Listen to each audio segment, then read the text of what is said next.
There he is, Donald Trump breaking tradition as he usually does, and a rare appearance center stage on the first night of the Republican National Convention. It is Tuesday, July 19th. You're watching Fox and Friends First. I'm Abby Huntsman. And I'm Heather Childers. Thank you for joining us. The stage already set for day 2 of the Republican National Convention. Tonight's theme, Make America Work Again. But in that very same spot, less than 12 hours ago, the theme was Make America Safe Again, and the speaker is harshly criticizing President Obama's foreign policies while arguing that a Hillary Clinton presidency will fail to keep America safe.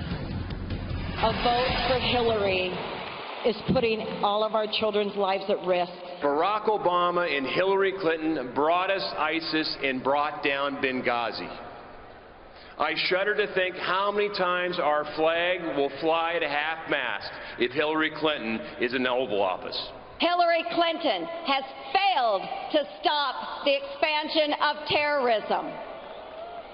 Her policies in Libya, Afghanistan, Iraq, and Syria have created more safe havens for terrorism. Under Barack Obama, we have no coherent strategy to protect our citizens. And under Hillary Clinton, it will be more of the same. And now Hillary Clinton is promising more of the same. Open borders, executive amnesty, and the surge of Syrian refugees.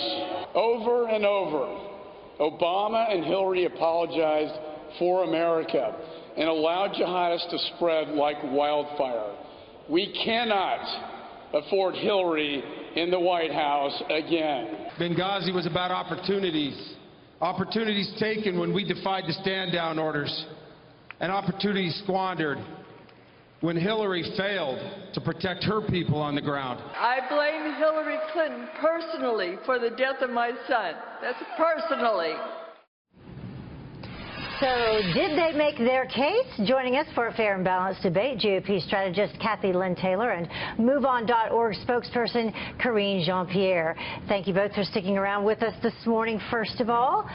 Thank you. And Karine, I will start with you this time. Did they make the case? What do you think?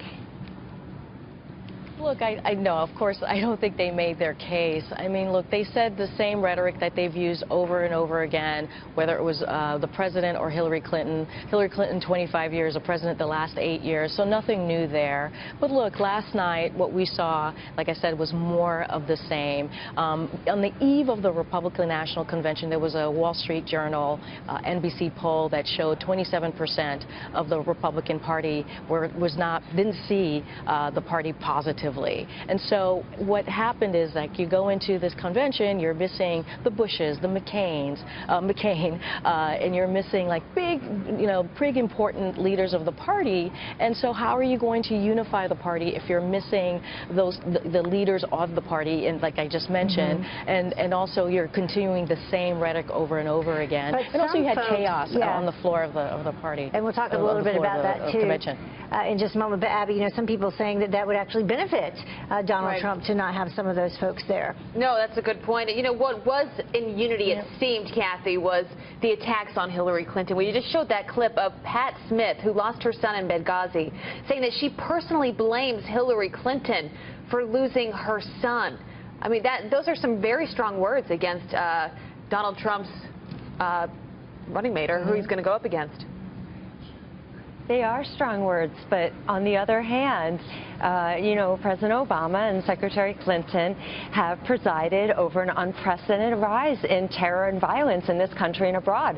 There's just no doubt about that. And so what was so remarkable about last night, what was so powerful about last night, was the fact that last night put faces on the tragedy of terror, from Pat Smith to Marcus Luttrell to Sheriff Clark to Mayor Giuliani. They put faces on the tragedy of terror, and that's what was bringing bringing people together.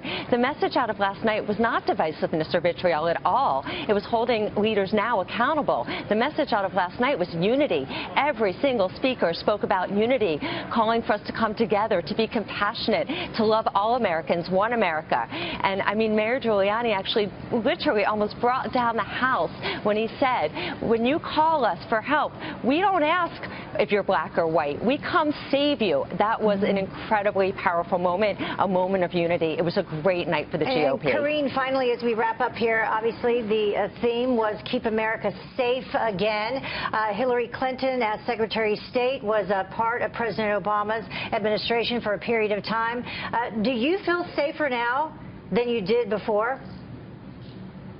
Look, I think what we need right now is someone who is going to keep us safe after, once January 21st comes. And I don't think it's going to be Donald Trump. He's not a unifier. He's a divider. And so that's my concern, is making sure that Donald Trump is not the person that is the president that we're going through the inauguration. Do you feel safer now than you did when Hillary Clinton was Secretary of State? Well, I mean, look, it's a tumultuous time right now, right? Both domestically and abroad. So I think what we're looking for is someone who's going to keep us safe come January. All right, Karine Jean-Pierre, Kathy Lynn Taylor, we're going to have to leave it there. Thanks so much for waking up so early from Cleveland. We always appreciate it.